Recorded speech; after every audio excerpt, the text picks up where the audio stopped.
Now, doctrine actually is a very powerful thing. So doctrine doesn't just come into your life and just settle there as a non-issue. In other words, it becomes the central issue, really. Are you going to obey what God said, or are you going to treat it as some accessory to your faith? Doctrine makes demands on us. Here are 3 demands that doctrine makes in our lives. First of all, doctrine demands purity.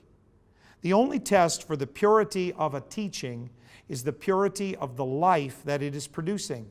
If you look at someone who says great things, but they are not living a pure life before God, you're looking at a person who is a hypocrite. You're looking at a person who doesn't understand the importance of living what we teach.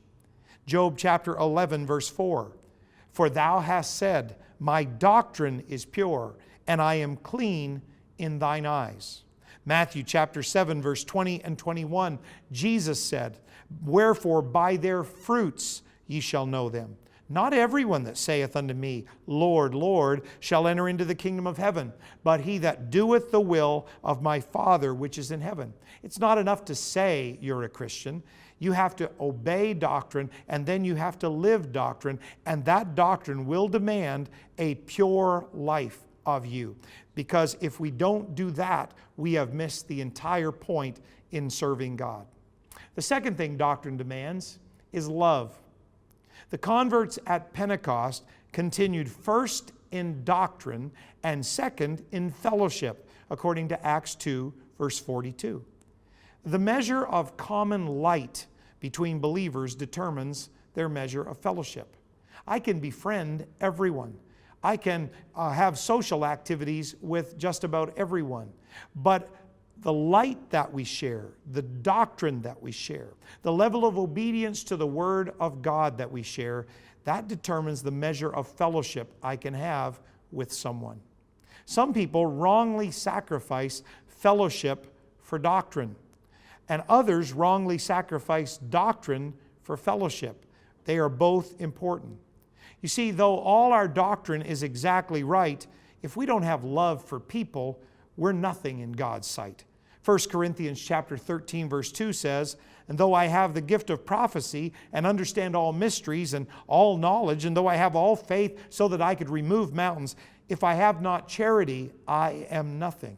So doctrine not only demands purity of life and purity of belief, but doctrine does demand that it is taught and it is preached and it is communicated in love for people. We do not use doctrine to push people down. We do not use doctrine to argue with people. Rather, we use doctrine to tell them the beauty of living for God. However, the highest degree of love for people never negates the need for obedience to doctrine. It is not enough just to say, I love Jesus and I love everybody, so I'm okay.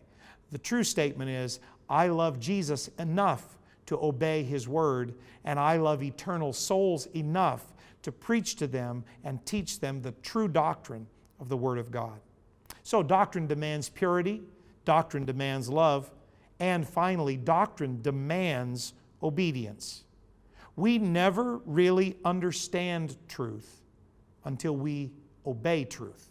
We can say we understand it. We can say we love it, but we never really understand it until we obey it. Doctrine is absolutely lifeless until it is actually practiced. Bible doctrines have no effect on your life whatsoever unless they are obeyed. It's like going to a museum and looking at an exhibit in a glass case. No effect on you. You can appreciate it. You can admire its beauty. You can talk to others about how much you enjoyed being exposed to it. But until you obey Bible doctrine, until it comes into your heart and it's more than just something you know, it's something you act upon, it's something you live, that is where Bible doctrine has power. Doctrine demands obedience. Jesus warned us in Matthew 23, verse 3, to beware of the doctrine of the Pharisees, because they say and do not. In other words, they tell people what is right. They tell people what they believe. They tell people what the Word of God says, but they don't live it themselves. preaching doctrine or teaching doctrine or cheering on a pastor as he preaches doctrine. That's not enough. That's a lifeless form of religion. It's very similar to some of the dead religions that many of us came out of. Paul could say in 2 Timothy 3 verse 10, "Thou hast fully known my doctrine and my manner of life," because Paul's lifestyle was consistent with the doctrine that he preached. The greatest danger in handling doctrine is that it possibly could ever become truth apart from experience. We cannot let the precious doctrines of the Word of God become a truth that we give mental assent to, or a truth that we celebrate on Sunday, or a truth that we debate with when it is not also an experience. Doctrine was never meant to be a codified rule book that we read once in a while and we debate others over and we feel satisfied when we win a doctrinal argument. Doctrine is far more than that. Doctrine, when obeyed from the heart, that form of doctrine that was delivered you, it has power to impact every area of your life. Truth that is not lived is powerless truth.